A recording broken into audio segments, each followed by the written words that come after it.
voltar. Eu acho que eu fiz 2 testes.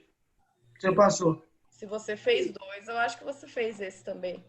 Então, quanto que fica 0,12 vezes 1000? Vai ficar 120. Isso? Isso. Então, 0,12 ampere equivale a 120 miliamperes. É o mesmo valor. Só mudou o jeito que a gente vai escrever. Só mudou a unidade dele. O de baixo, mesma coisa. Eu quero transformar amperes em miliamperes. 2,85 vezes 1000. Vai ficar quanto? 2.850. 2.850 miliamperes. Perfeito. Letra C agora. Letra C. Agora eu vou fazer o caminho contrário. Eu tenho um valor em microamperes, que é esse símbolozinho aqui, e eu quero transformar esse valor em miliamperes. Então, agora eu tenho um valor menor que eu preciso transformar numa unidade maior. Vou dividir, então, certo? Então, vou dividir 10 por 1000. Quanto que vai dar? 0,01. Então, 10 microamperes equivale a 0,01 miliamperes, certo? Caminho contrário. Agora, ó, na letra C, eu tenho um valor em microamperes e quero transformar para o valor em nanoampere. Se vocês olharem lá a tabela no final da folha, vocês vão ver que o micro, ele é uma unidade maior que o nano, certo? Então, isso quer dizer o quê? Que eu preciso transformar uma unidade maior em uma menor. Do maior para o menor, eu multiplico.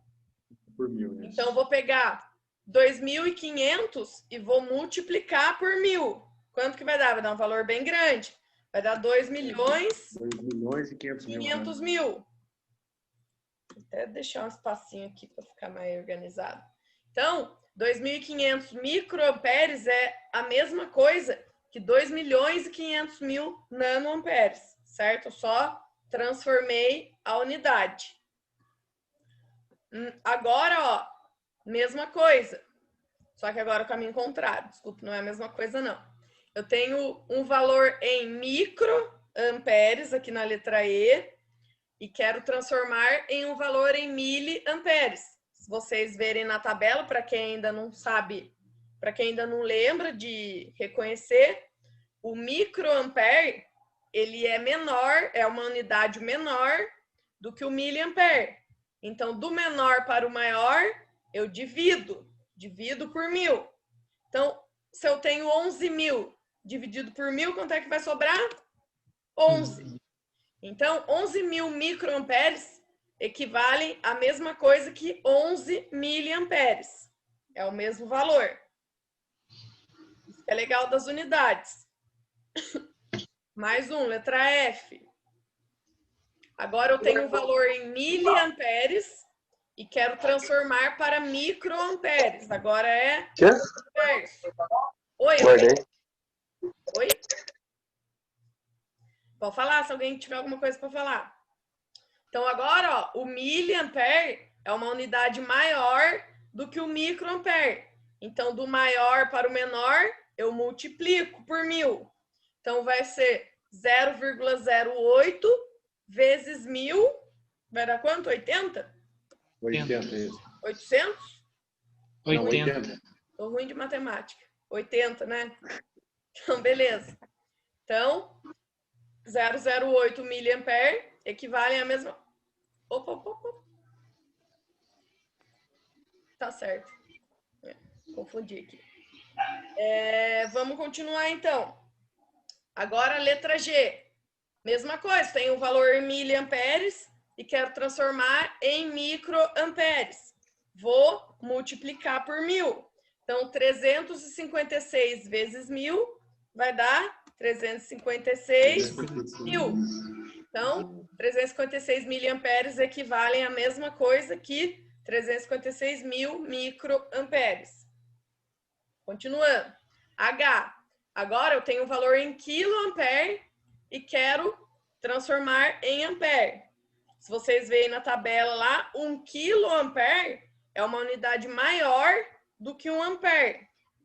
Então, do maior para o menor, eu multiplico por 1000. Então, se eu tenho 0,2 kA, qual vai ser esse valor em amperes? 200. 200, certo? Então, vale a mesma coisa que 200 amperes. Letra I, ao contrário, ó. Agora eu tenho um valor em amperes e quero transformar para quiloampere. Então, agora eu tenho um valor numa unidade menor e quero transformar para uma unidade maior. É a conta inversa. Do menor para o maior, eu divido, certo? Então, quanto que fica 450 dividido por 1000?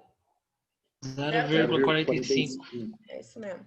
Então, 0,45. Então, 450 amperes equivalem à mesma coisa que 0,45 quiloampere. Mesma coisa aqui, ó. Eu tenho um valor em miliamperes e quero transformar para amperes. Se vocês forem ver na tabela, a unidade miliampere, ela é menor do que a unidade ampere. Então, quando é do menor para o maior, eu divido. Então, vai ser 6.390 dividido por 1000. Vai dar? 6,39. 6,39. Então, Lá na folha tá igual, professora. Oi? Então, essa aí que eu Na errei, folha. eu escrevi É, na folha, eu eu escrevi errado. Aí eu arrumei eu não agora na tinha feito correção. ela por conta disso mesmo. Essa aí vocês não precisavam ter feito, não, que na folha estava errado. Mas arrumei agora para transformar em ampere. Ah, tranquilo. E agora as últimas 3 eu fiz com volts em vez de ampere. Mas, como vocês sabem, independente da unidade, os múltiplos e submúltiplos são iguais para todo mundo. Então, milivolt, miliampere, miliohm, tudo a mesma coisa. Só a regra não muda. Só vai mudar a unidade. Ampere eu estava medindo a intensidade da corrente elétrica. Agora, volt, eu estou medindo a tensão. Se fosse ohm, eu estaria medindo a resistência. E assim varia. Vai variar, então, o que é que eu estou medindo. Mas essa regra dos valores é igual para todo mundo. As letras, os prefixos mili, micro, nano, quilo, vai ser igual para qualquer unidade. Então, aqui eu tenho 10 milivolts e quero transformar em volt. Mesma coisa. O milivolt é uma unidade menor do que um volt.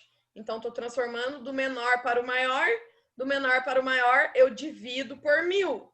Então, 10 dividido por 1000 vai dar 0,01 volt, certo? 10 milivolts, então, equivale à mesma coisa que 0,01 volt. Aqui na letra L agora, eu tenho 300 microvolts. Então, eu quero transformar microvolt em milivolt. Se vocês forem lá na tabela, vocês vão ver que o microvolt é uma unidade menor do que o milivolt. O micro é menor que o mili. Então, eu tenho que fazer aqui uma transformação de uma unidade menor para uma maior de novo. Então, eu vou dividir por 1000. 300 dividido por 1000? 0,3, né? 0,3 milivolts, então. E a última aqui. Agora, eu vou fazer o contrário. Agora, eu tenho a unidade em milivolt e quero transformar para microvolt. Então, aqui eu tenho uma unidade maior e quero transformar para uma unidade menor. Então, vou fazer a conta contrária. Agora, eu vou multiplicar, então. Vou multiplicar por 1000. 0,8 vezes 1000? 800? 800. Então, beleza. 0,8 milivolts é a mesma coisa, que vale a mesma coisa que 800 microvolts. Então, eu não vou ficar passando muito exercício de transformação para vocês, que quando vocês precisar na prática, vocês vão saber usar. Mas eu só quero que vocês percebam que, independente da unidade que você está trabalhando, volt, quilograma, metro, que é a unidade de medida, de comprimento, ampere, ohms, tanto faz. Todos vão ser usados as mesmas letras, a mesma simbologia. Mili, micro, nano, quilo, mega, giga, com valores maiores, enfim. E as conversões vão ser sempre iguais. Multiplica e Então, divide. Exatamente. Você só tem que prestar atenção, ó, se você está transformando de uma unidade próxima da outra. Tem que ser sempre uma depois da outra. Se você pular 2 ou 3 unidades, aí você vai aumentar o número de 0 para multiplicar ou para dividir. A cada unidade que você pular, você vai aumentar 3 zeros, tanto na multiplicação quanto na divisão. Então, aqui, por exemplo, se eu tiver o valor em microampere e quiser transformar direto em ampere, eu vou estar transformando uma unidade menor para uma maior. Então, eu tenho que dividir. Mas aqui, ó, eu pulei uma. Então, quantos zeros eu vou usar? Se eu tivesse aqui, eu ia usar só 3 zeros, 1000. Então, se eu pulei uma, eu vou usar 6 zeros. Então, eu vou dividir por 1 milhão, em vez de dividir por 1000. E assim você só vai aumentando a quantidade de zero. 3 zeros, 6 zeros, 9 zeros, e assim por diante. Não pode esquecer disso só. Mas é tranquilo essa transformação. Depois eu mando para vocês o gabarito aqui corrigido, vocês conferirem quem não conseguiu assistir a correção. Bom, Tá. agora então, continuando a aula. Cadê minha tela? Peraí, deixa eu arrumar as coisas aqui. Vamos fazer, ó, a gente teve 2 aulas só até agora, a gente já viu bastante coisa. Então, vou fazer uma revisão rápida de tudo que a gente já viu e fiquem com esse desenho, que ele é o desenho que melhor exemplifica as 3 grandezas elétricas que a gente está trabalhando até agora. A gente já viu a corrente e a tensão e hoje a gente vai ver resistência. Mas esse desenho aqui, ele é perfeito para simbolizar essas 3 grandezas. Marina, uma pergunta. Pode falar, oi. Oi? Não vai Mudo? ser, nós não vamos receber matéria em PDF do jeito que nós estávamos recebendo, não, né? Eu tô postando tudo lá no portal. Você já tem o aplicativo? Você já baixou? Lá no e-mail? Não, tá tudo lá no portal do Google Classroom. Ou você pode baixar o aplicativo no celular, ou se você estiver mexendo pelo computador, você entra direto lá no site do Google Classroom e pega tudo por lá. Depois eu passo o link para você. Todos os PDFs, os exercícios, tudo eu tô postando lá. A gente não tá mandando mais nada por WhatsApp. Bom. Porque eu tenho que vocês umas lidas, porque de vez em quando tem dúvida, eu não sei não o que procurar. Então, mas depois eu mando para vocês lá de novo. Tá tudo lá. As 2 aulas que a gente teve semana passada já estão lá. E a de hoje também vou postar lá assim que terminar. Semana passada, o que a gente viu, então? Primeira aula, a gente aprendeu o que era tensão elétrica, que é a diferença de potencial elétrico entre 2 pontos. E o que é potencial elétrico? Potencial elétrico é a quantidade de desequilíbrio do material. Então, quanto mais desequilibrado esse material estiver, mais potencial elétrico esse material tem. Lembrando que, como que a gente desequilibra qualquer material? Como que a gente desequilibra? A gente desequilibra forçando esse material a ter um número diferente de prótons e elétrons, certo? Porque na natureza, um material em equilíbrio é um material com quantidades iguais de prótons e elétrons, certo? Esse desequilíbrio, ele sempre é forçado, ele nunca é natural. Então, para eletrizar um material, a gente sempre tem que fazer isso forçando. A gente pode forçar por meio de atrito, a gente pode forçar por meio da química, enfim, tem várias formas da gente forçar esse desequilíbrio no material. Mas a condição natural de todo material é estar em equilíbrio, é estar com o mesmo número de prótons e elétrons. Tanto que é isso que o material procura. Todo material eletrizado, ele só quer voltar ao equilíbrio. Então, quando um raio cai, ou quando a gente leva um choque, é sempre o quê? A busca do material pelo equilíbrio elétrico, certo? A gente viu que nos átomos de qualquer material, a gente só consegue mexer no número de elétrons, porque o resto dos elementos, os nêutrons e os prótons, eles não mudam, é a mesma quantidade, não dá para alterar. A gente só consegue alterar aqueles últimos elétrons que ficam na última camada, orbitando em volta do átomo, em volta do núcleo do átomo, aliás, aqueles elétrons que estão mais distantes do núcleo, porque neles o núcleo exerce menos força de atração. Então, eles já estão fraquinhos, já estão orbitando o mais longe possível do núcleo, então eles são mais fáceis de se desprenderem. Então, é só nessa última camada de órbita que a gente consegue remover ou acrescentar elétrons, e é assim que a gente eletriza um material. Eletrizar um material é tirar o equilíbrio desse material, certo? Se a gente remover, se a gente tirar elétrons do material, ele fica carregado positivamente. Por quê? Porque o elétron ele tem carga negativa. Então, se eu retiro carga negativa, ele vai ficar positivo. Da mesma forma que se eu acrescentar mais elétrons em qualquer material, ele vai ficar carregado negativamente. Por quê? Porque eu estou acrescentando mais carga negativa.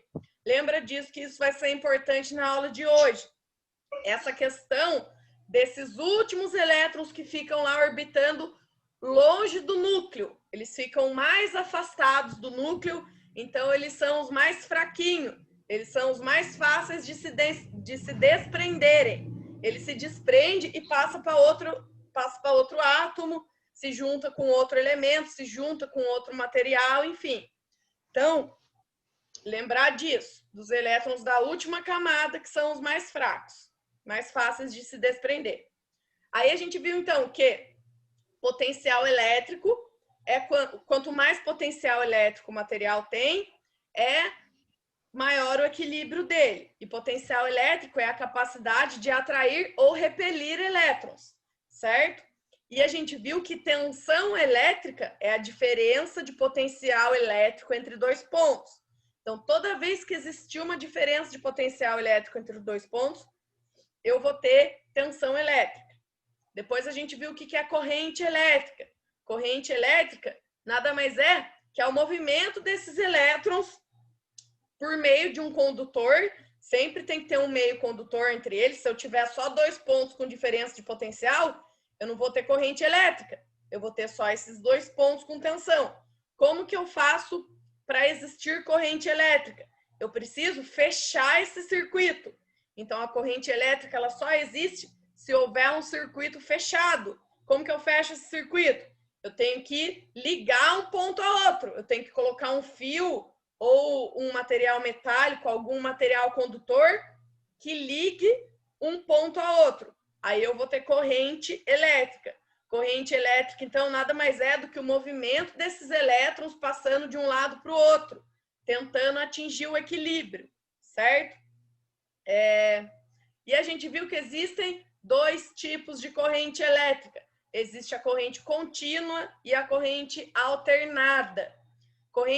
A corrente contínua, a gente viu que é aquela alimentada por tensão polarizada. Então, na corrente contínua, eu sempre vou ter dois polos, sempre um polo positivo e um polo negativo. Então, para gerar corrente, para alimentar um circuito com corrente contínua, eu uso pilhas, baterias. Essas são as fontes principais de corrente contínua. Todas as fontes que têm positivo e negativo. Essa é uma característica da corrente contínua. E nela, como o nome já diz, os elétrons sempre andam para o mesmo sentido. Então, ele sempre vai fazer um caminho só, nunca vai trocar o sentido. Por exemplo, ele sempre vai caminhar do positivo para o negativo de uma bateria. Isso é um exemplo de corrente contínua. Já a corrente alternada, como o próprio nome já diz, ela não tem um sentido único. Então, a corrente alternada, ela fica mudando de sentido toda hora. Então, uma hora ela vai do positivo para o negativo, depois ela vai do negativo para o positivo e fica invertendo isso periodicamente. Inverte o tempo todo, várias vezes por segundo. Então, essa é a característica da corrente alternada. Corrente alternada é essa disponível para a gente em fases. Então, como a gente viu na aula passada, na corrente alternada, a gente não tem positivo e negativo. A gente tem fases. Por quê? Porque muda o tempo todo. O que é positivo vira negativo e vice-versa. Então, elas são fases, não são polos bem definidos. E a gente viu que frequência elétrica é essa quantidade de alternação do positivo e negativo que a corrente faz dentro do período de 1 segundo. Isso é frequência elétrica. A gente viu que no Brasil, a frequência fornecida para a gente é de 60 Hz. Então, é 60 vezes por segundo que a corrente faz essa alternância de positivo para o negativo. Então, basicamente, foi isso que a gente viu nas 2 primeiras aulas da matéria, na semana passada, certo? Quem faltou em alguma delas, quem ainda tiver alguma dúvida, depois pode falar comigo, mandar mensagem, ou então dar uma lida nos slides que eu já postei. Então, até aí foi o que a gente viu. E hoje a gente vai ver resistência elétrica, que é a última das 3 grandezas principais que ficou faltando a gente ver. Certo? E o que é resistência? Marina, Oi, pode falar? só uma pergunta. Essa diferença de 50 para 60 Hz, por que existe ela? Por conta de tecnologia, por conta de eficiência, ou é só uma questão de sei lá, o cara, sei lá... Então, simplesmente adotou, não tem um porquê muito definido. eu não sei te dizer qual que é a regra para determinar a frequência de alimentação nos países. Acredito que tem a ver com a distância em que essa tensão caminha para chegar até os postos, para chegar até os transformadores. Os países que têm... Eu vou dar uma pesquisada, eu vou trazer essa informação para vocês. Mas é uma diferença. Eu acredito que seja por causa da distância, certo? No Brasil, essa distância, por ser longas distâncias, essa frequência caminha se alternando 60 vezes por segundo.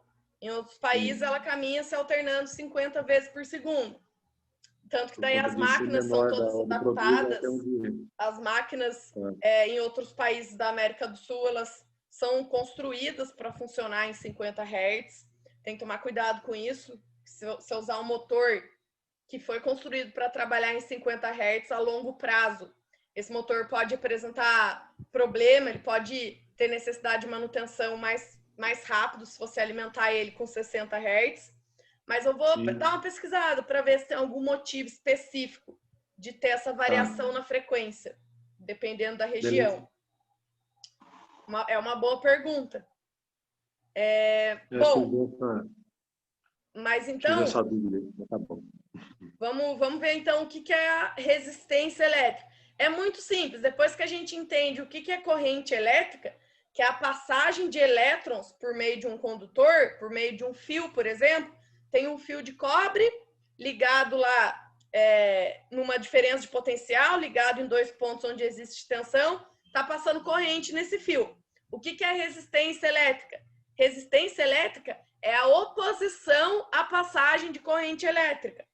Tudo que se opõe à passagem de corrente elétrica é característico da resistência elétrica. Vou até mostrar aqui de novo essa imagem, porque ela exemplifica muito bem. Eu tenho aqui o amarelinho, que é a tensão elétrica, que é a tensão que impulsiona a corrente. Ou seja, sem tensão não existe corrente. Sem tensão, nenhum elétron se movimenta. O elétron, na verdade, a corrente, né, que são os elétrons, é esse verdinho aqui, que ele está tentando passar por um pedaço de fio, e a resistência elétrica é o que está tentando impedir a corrente de passar, certo? Então, é assim que funciona. É assim que essas 3 grandezas interagem entre si, certo? Então, a tensão possibilita que a corrente passe. A corrente são os elétrons tentando se movimentar por onde existe condução, e a resistência elétrica faz essa oposição à passagem de corrente, certo? Todo material tem uma certa resistência elétrica. Alguns têm menos resistência, como é o caso dos materiais condutores, como é o caso dos fios, fio de cobre, fio de prata, enfim, materiais metálicos em geral. Outros materiais possuem uma maior resistência elétrica. A gente até vai ver sobre isso na aula de hoje também. Mas todos possuem alguma resistência elétrica, certo? Então, resistência é isso, é a oposição à passagem de corrente elétrica. Grava aí. Como que a resistência elétrica trabalha? Como que a gente sabe quando um material tem resistência elétrica alta ou baixa. Tudo isso depende, como eu falei para vocês lá na revisão, depende desses últimos elétrons que ficam lá na última camada de valência do átomo. Esses elétrons mais fraquinhos, certo? Quanto mais fraco for esses últimos elétrons que ficam orbitando em volta do núcleo do átomo, menor vai ser a resistência elétrica desse material, certo? E quanto mais próximo, quanto mais atraído pelo núcleo tiver esses últimos elétrons, maior vai ser a resistência elétrica. Deixa eu compartilhar uma tela com vocês, em vez de mostrar por aqui, que agora é mais fácil vocês verem as imagens em movimento, para exemplificar melhor.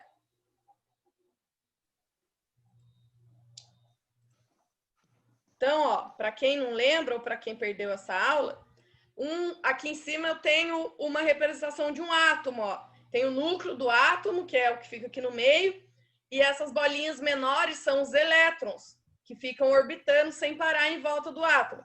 A última camada que tem os elétrons mais fracos, que é onde acontecem todas as reações elétricas, é a camada responsável pela resistência elétrica de qualquer material, certo? Então, essa resistência ela depende da dificuldade ou da facilidade com que esses elétrons se desprendem dos átomos, certo? Então, ó, o que é um material com baixa resistência elétrica? Um material com baixa resistência elétrica é o material que consegue liberar esses elétrons com facilidade. Então, ele tem esses elétrons, eles não são presos ao átomo, eles são elétrons que já estão fracos no átomo e que eles conseguem se desprender com facilidade.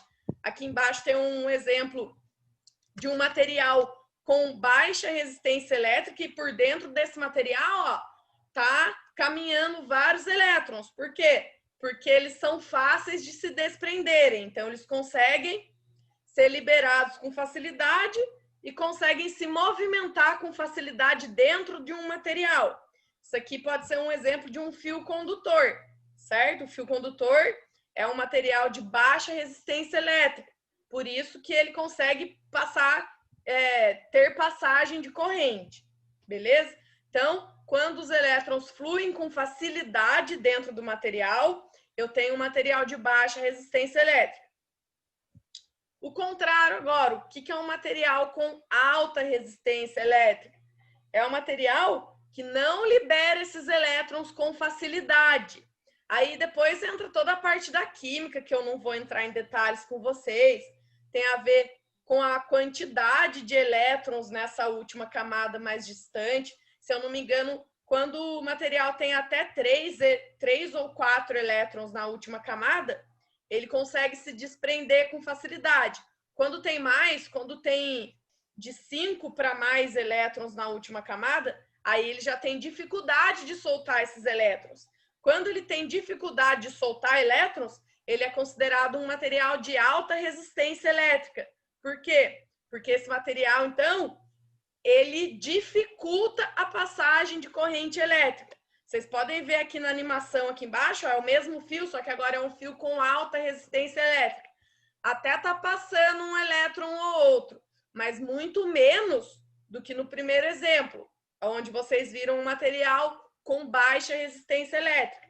Então, ó, presta atenção nessa animação que eu só vou voltar rapidinho para vocês verem. Aqui estão passando poucos elétrons. Por quê? Porque eles têm dificuldade de se desprender. Então, nesse caso, a corrente elétrica ela passa com muita dificuldade.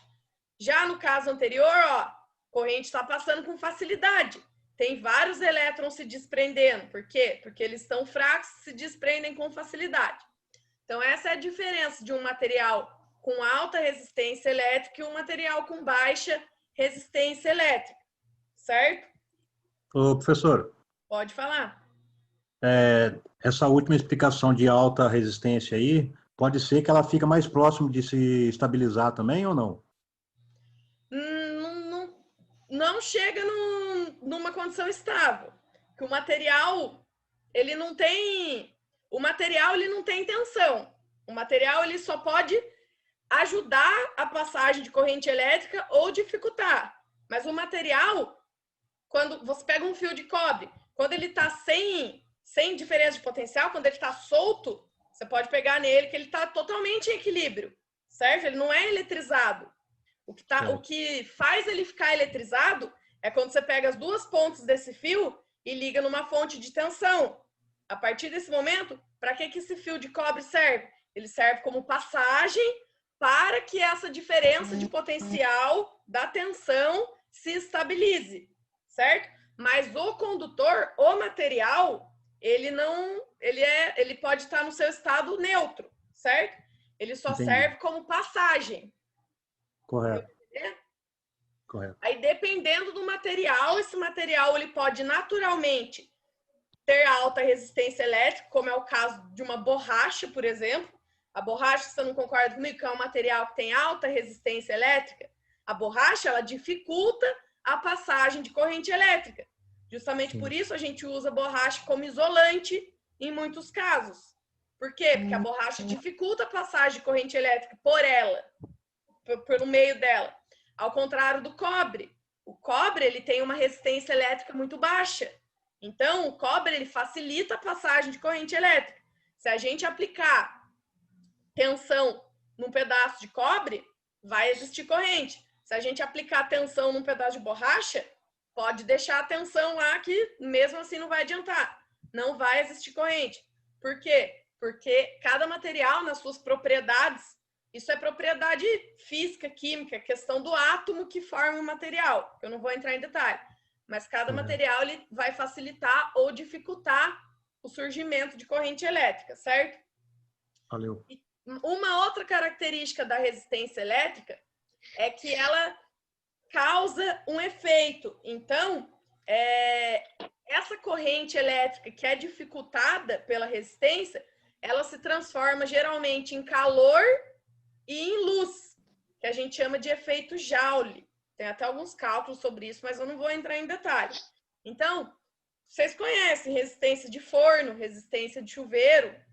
É um material com alta resistência elétrica, por onde passa uma corrente. Essa corrente ela consegue passar, mas ela passa com tanta dificuldade, ela gasta tanta energia para conseguir passar por esse material, que acaba aquecendo o material. É tanta energia que essa corrente dispersa, que essa corrente usa para conseguir passar pelo material, que aquece o material. Então, a resistência elétrica, ela gera calor. Em alguns casos, ela gera luz também. É tão quente, é tanta energia da corrente para tentar atravessar o material, que gera luz, como é o caso da lâmpada incandescente, certo? Então, a própria resistência, o próprio material com alta resistência elétrica, não existe um material só, existem vários materiais com baixa resistência elétrica, assim como existem vários materiais com alta resistência elétrica. Tudo que a gente conhece ou vai ter baixa resistência ou vai ter alta resistência, certo? Mas aqui são alguns exemplos de materiais de formas que a gente consegue usar a resistência elétrica para aplicar em outras coisas. Aqui tem o exemplo do ferro de solda, que usa a resistência elétrica para gerar aquecimento também. Então, tem resistência de chuveiro, de forno, ferro de solda, lâmpada incandescente, enfim. Então, a gente pode também transformar essa alta resistência em outro tipo de energia que a gente pode usar aí para aplicar em alguma coisa, certo? Então, deu para entender o que é resistência elétrica? Só um resumo agora. Resistência, então, é a oposição à passagem de corrente. Quanto mais o material dificulta a passagem de corrente elétrica, maior é a resistência elétrica desse material. Tem material que dificulta tanto que não passa nada, como é o caso da borracha, por exemplo. Tem material que dificulta, mas consegue fazer essa passagem, como é o caso do... Eu não lembro qual que é o tipo de material, mas é um material que é feito a resistência de chuveiro, enfim, resistência do ferro de solda. E tem material que facilita a passagem, que é o caso dos materiais metálicos, cobre, prata, a gente já vai ver melhor sobre eles. Então, isso é resistência elétrica. É essa capacidade de dificultar a passagem de corrente. Continuando, então,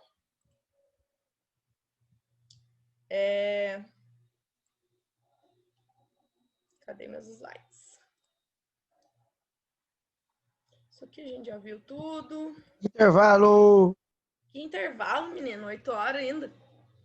Vamos fazer assim, hoje eu vou direto, vou explicar toda a matéria, depois eu termino a reunião e deixo vocês fazendo as atividades, pode ser? Depois, na verdade, depois, depende da hora que acabar, eu acho que não vai demorar muito para acabar, aí a gente volta e corrige. Daí eu deixo vocês aí um tempo fazendo, que hoje tem bastante, são 15 perguntas.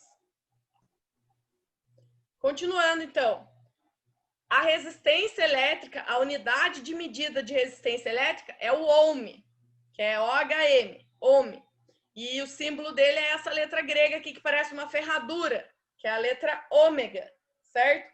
E o instrumento, o sensor que mede a resistência elétrica é o ohmímetro, que ele também já é embutido no aparelho multímetro, certo? Então, no multímetro, a gente consegue medir resistência elétrica. Lembrando que, para a gente medir resistência elétrica, o aparelho ele tem que estar desenergizado. Mesmo sem energia, a gente consegue medir o valor da resistência elétrica de certo trecho do circuito, certo? Para saber essa capacidade de dificultar a passagem de corrente, certo? Então, essa passagem de corrente, essa dificuldade é medida em ohms. Aqui eu tenho os múltiplos mais utilizados. Geralmente, quando a gente trabalha com ohms, a gente trabalha com valores muito maiores. Os valores menores a gente nem costuma trabalhar. Miliohm, micro-ohm, a gente não costuma trabalhar. A gente trabalha com os valores maiores. Quilo-ohm, mega-ohm, em alguns casos giga-ohm, valores acima, certo? Então, aqui na tabela eu coloquei para vocês, o quilo-ohm, que equivale a 1000 ohms, e o mega-ohm, que equivale a 1 milhão de ohms, certo? São os dois valores que a gente aí mais utiliza para trabalhar, além do ohm, que é a unidade padrão, certo? Então, isso é resistência elétrica. Agora que a gente já viu o que é resistência... Ô, professor, por favor. Pode falar. Volta um pouquinho essa imagem, por favor. Volto.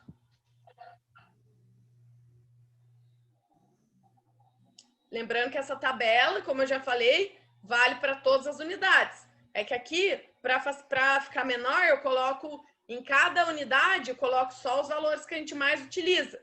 Por isso que aqui, nessa tabela de resistência, eu coloquei só o quilo e o mega. Mas também existem os valores menores. Beleza? Posso passar para frente? Beleza. Bom, professor, espera. Aquele quilo é com Q mesmo ou é com K? É com Q. A simbologia é K, mas a gente escreve com Q. Que legal, escrever errado a vida inteira. Mas geralmente a gente nunca escreve quilo. A gente sempre põe o K e o símbolo KG. e já era. Sim, senhora. Eu só coloquei para a gente saber como é que fala. Então, quando você vê um KM, né? Quando você vê um K e o símbolo, você já sabe, é um quilo-ohm. Só para a gente saber como chamar esse símbolo. Bom, agora então, vamos ver um pouquinho sobre os materiais condutores.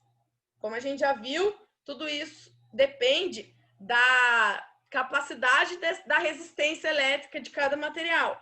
Então, a característica dos materiais condutores é permitir a existência de corrente elétrica, toda vez que é aplicada tensão em suas extremidades. Claro, como eu falei para vocês agora há pouco, se eu tiver um fio de cobre solto aqui na minha mão, não vai ter corrente nele. Por quê? Eu posso pegar, não vou tomar choque, não tem corrente elétrica. Por quê? Porque não tem tensão ligada nesse fio.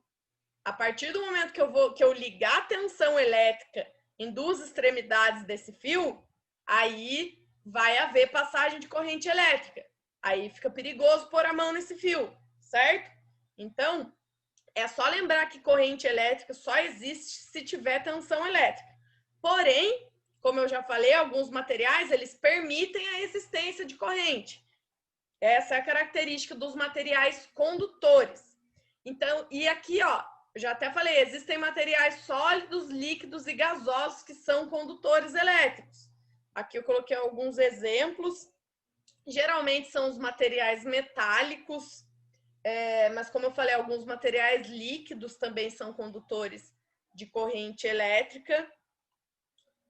E qual que é a característica? Essa imagem eu vou colocar para vocês com movimento também, que fica mais fácil de visualizar.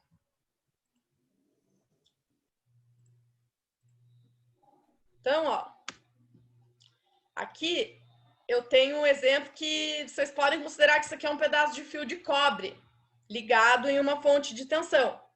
Então, como a gente viu já quando a gente estava vendo materiais de baixa resistência elétrica, a característica deles é ele consegue desprender elétrons com mais facilidade.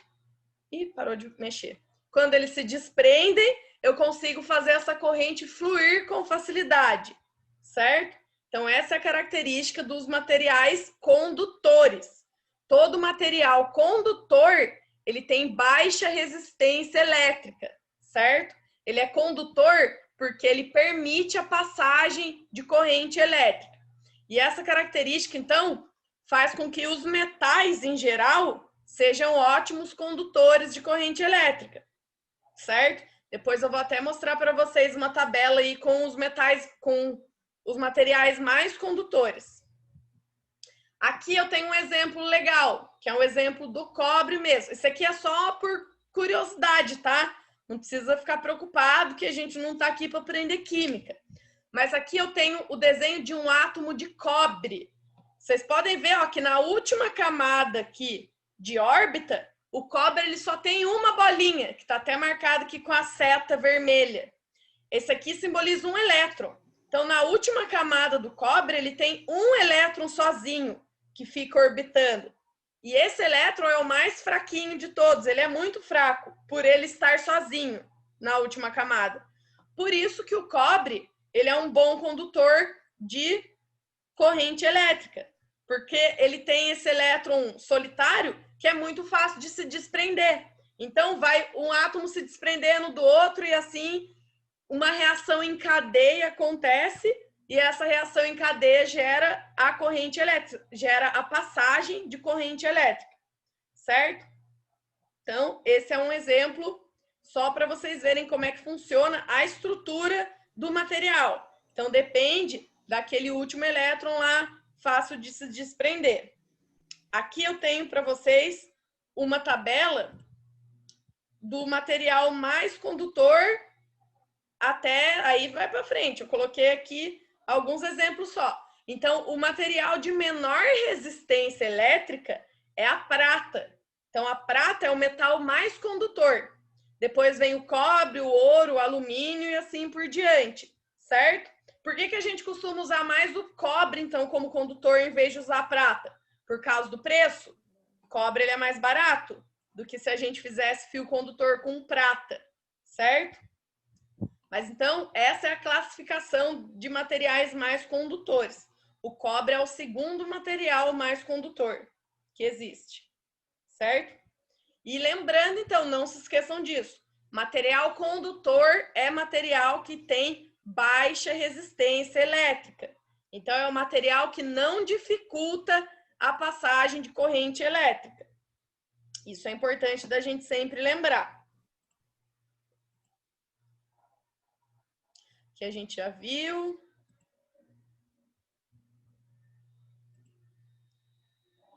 Esse aqui também eu já acabei de falar, que o cobre é o material mais usado na fabricação de condutores e instalação elétrica, enrolamento de bobina, de motor, enfim, justamente por causa do preço, certo? Uma das características.